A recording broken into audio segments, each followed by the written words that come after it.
skaries begin dit al, 'n fluistering val deur die verhaal. Proloog maak die wêreld oop, voorsmaak van gevaar en hoop. Alles verander as lig verdwyn, ander wêreld trek jy styf teen 'n moontlike pyn. Angs is sigbaar, 'n seun se hart klop in sy keel. Dit is so vreesvol.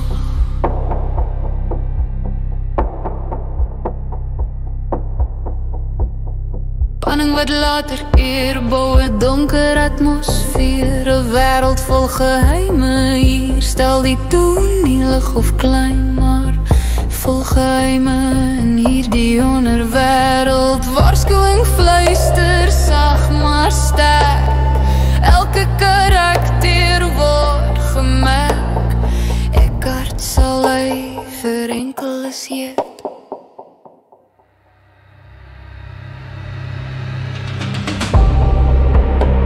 Wat jy sien is net die begin, wys pad af waar alles verdwyn.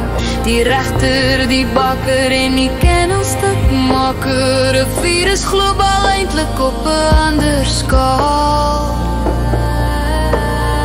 Vooruitskouing wys iets gaan breek, 'n waarheid wat niemand kan vergeet. Elke simboleek, elke knip laat jou wonder wie gaan glip.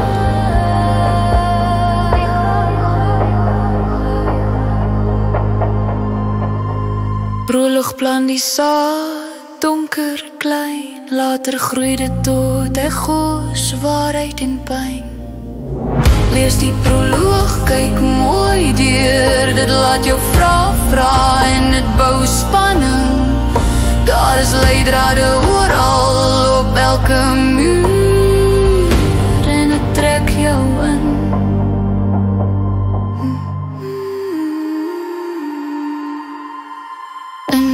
Die skaries begin dit al, 'n fluistering echo deur die verhaal. Die proloog wys wat nog gaan kom, gevaarlike ritme van die verhaal se trom.